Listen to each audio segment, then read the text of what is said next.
बात करते हैं दियोदर सीट के बारे में। यहाँ पर देखिए ग्राफिक प्लेट जो है वो आ चुकी है। वोटिंग बूथ की संख्या क्या है?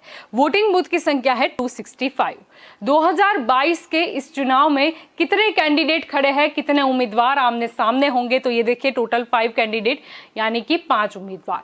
टोटल वोटर्स की संख्या क्या है? टोटल वोटर्स की जो संख्या है वो है 2,53,187। अब इसे थोड़ा विस्तार से हम समझने की कोशिश करते हैं। यहाँ पर 3 कैटेगरी है, male voters, female voters, other voters. सबसे पहले जानते हैं मेल वोटर्स की जो संख्या है वो क्या है। यहाँ पर आप देख सकते हो अंक आपको दिखाई दे रहा है 1,33,033।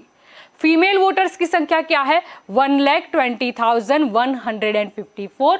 अगर अदर वोटर्स की बात करें तो उसका अंक यहाँ पर है 0, यानी कि टोटल वोटर्स है वो हो जाते हैं 2,53,187। ये बात है वोटर्स की। अब देखते हैं 2022 में कौन सी पार्टी की ओर से कौन से उम्मीदवार हैं। यहाँ पर गौर कीजिए, भाजपा, कांग्रेस और आम आदमी पार्टी के बीच ये त्रिकोणीय जंग मानी जा रही है। अगर भाजपा की बात करें तो भाजपा की ओर से केसाजी चौहान जो है वो मैदान में है। कांग्रेस की ओर से शिवाभाई भूरिया मैदान में है और यहाँ पर देखिए आम आदमी पार्टी की ओर से भीमाभाई चौधरी है। अब ये भी देखना जरूरी है कि ये सीट का चुनावी इतिहास क्या कह जाता है। करते हैं यहाँ पर नजर। ये देखिए 2002, ये जो है वो 2002 के चुनाव का चित्र है, लेकिन ये स्पष्टता जरूरी है कि यहाँ पर इस तरफ जो उम्मीदवार जीते हैं उनका गणित आपको दिखाई देगा और वर्सेस की उस तरफ जो उम्मीदवार दूसरे नंबर पर रहा उनका गणित आपको दिखाई देगा। ये देखिए यहाँ पर इंडिविजुअल यानी कि जो निर्दलीय उम्मीदवार है वो वर्सेस बीजेपी की ये जंग थी। यहाँ पर निर्दलीय उम्मीदवार है, ये देखिए उनका नाम लिखा हुआ है भीमाभाई पटेल और सामने यहाँ पर देखिए बीजेपी की ओर से लीलाधर भाई वाघेला। ये जो निर्दलीय उम्मीदवार है उन्हें कितने वोट हासिल हुए? तो 54,246। वोट शेयर क्या रहा? 42.75%। सामने देखिए बीजेपी की ओर से जो उम्मीदवार है उन्हें कितने वोट हासिल हुए? तो 37,351। वोट शेयर क्या रहा? 29.43%। यहाँ पर ये देखिए निर्दलीय उम्मीदवार है वो चुनाव जीते थे। कितने मतों के मार्जिन से ये चुनाव उन्होंने जीता? ये देखिए 16,895। वोट शेयर का मार्जिन क्या है, डिफरेंस क्या है?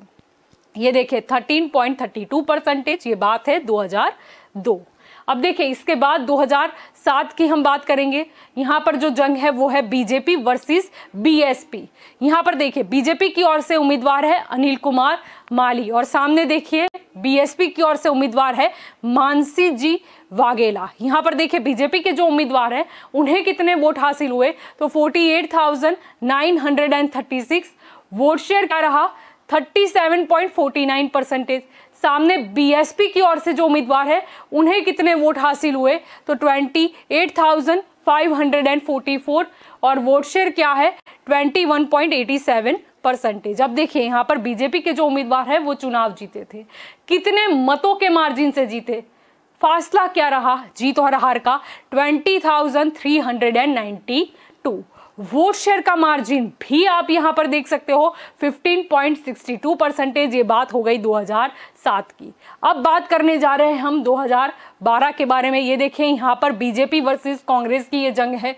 बीजेपी की ओर से केसाजी चौहान है मैदान में और सामने देखिए कांग्रेस की ओर से गोवा भाई रबारी। बीजेपी की ओर से जो उम्मीदवार है उन्हें कितने वोट हासिल हुए? तो 76,265। वोट शेयर क्या है? वोट शेयर है 48.95%। सामने ये जो कांग्रेस के उम्मीदवार है उन्हें कितने वोट हासिल हुए? तो देखिए यहाँ पर 55,456। वोट शेयर क्या है यहाँ पर? 35.60%। यानी कि बीजेपी के उम्मीदवार जो चुनाव जीते, लेकिन मार्जिन क्या रहा, फासला क्या रहा हार और जीत का? ये देखिए 20,809। वोट शेयर का जो मार्जिन है वो भी आपको यहां पर देखने को मिल रहा है 13.35%। 2012 का ये नतीजा था। अब देखिए आखिर में जो चुनाव हुए, मैं रेगुलर चुनाव की यहां पर बात कर रही हूं। 2017 कांग्रेस वर्सेस बीजेपी। कांग्रेस की ओर से शिवाभाई भूरिया और सामने देखिए बीजेपी की ओर से केसाजी चौहान। कांग्रेस के जो उम्मीदवार हैं उन्हें कितने वोट हासिल हुए, तो 80,432। वोट शेयर क्या रहा, 47.91%। सामने बीजेपी के उम्मीदवार को कितने वोट हासिल हुए, तो 79,460। वोट शेयर क्या रहा, 47.33%। यहाँ पर देखिए ये जो कांग्रेस के उम्मीदवार है वो जीते, लेकिन मार्जिन क्या रहा, ये बहुत ही अहमियत रखता है राजनीति में। काफी कम मार्जिन यहाँ पर आप देख सकते हो, 972। उस हिसाब से आप देखिए वोट शेयर का जो मार्जिन है वो भी काफी कम है, 0.58%। ये बात हो गई 2017 की, ये बात हो गई दियोदर सीट की। अब देख